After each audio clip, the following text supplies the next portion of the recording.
Sir একটু কথা ছিল স্যার। জি বলেন। স্যার আমি গোল্ডেন লাইফ মেডিসিন কোম্পানি থেকে এসেছি। ও আচ্ছা, বলুন আপনার জন্য কি করতে পারি। স্যার আমাদের কোম্পানি নতুন একটা ওষুধ এনেছে বাজারে। ওষুধটি জ্বর এবং ঠান্ডা দুইটা রোগ একই সাথে কাজ করে। স্যার আমার কোম্পানির এই ওষুধ দামে কম মানে ভালো। ও আচ্ছা, আপনার কোম্পানির লিফলেট দিয়ে যান, বিষয়টা আমি দেখবো। Thank you sir. স্যার ওষুধটি যদি আপনি প্রেসক্রাইব করেন সেক্ষেত্রে আমার জন্য ভালো, রোগীর জন্য ভালো। আচ্ছা বললাম তো, আমি বিষয়টা দেখবো। ঠিক আছে স্যার, আমি আসি তাহলে স্যার। আসসালামু আলাইকুম স্যার। ভাই গোল্ড লাইফের ওষুধের জন্য আজকে কোনো রোগী আসছিল? না ভাই, কেউ তো আসে নাই। কি বলেন তাই? জি ভাই, সব রতন আর রাশেদ ভাইয়ের কোম্পানির ওষুধ নিল। কিন্তু ভাই ওষুধগুলো দেন তো। ভাই আপনি কি পাশের হাসপাতাল থেকে আসছেন? জি ভাই, একটু জ্বর ঠান্ডা হয়েছিল তো তার জন্য। আচ্ছা আপনার প্রেসক্রিপশনটা একটু দেখি।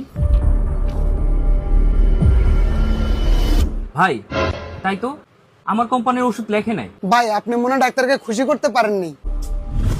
স্যার আসসালামু আলাইকুম স্যার।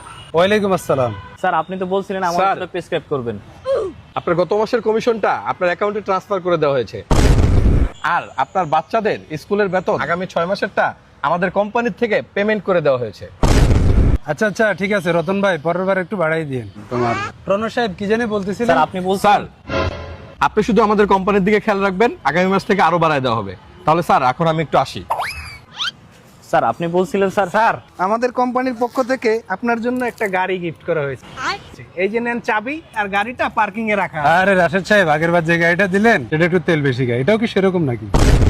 না না স্যার, এটা তো হাইব্রিড কার, এটা আগেরটার মতো না। প্রণব সাহেব, আমার বাসার ফ্ল্যাটটা একটু ছোট, শুনলাম ধানমন্ডিতে নাকি কিছু ভালো ফ্ল্যাট পাওয়া যায়, বিষয়টা একটু দেখেন তো। চলেন রাশেদ সাহেব, গাড়িটা একটু দেখে আসি।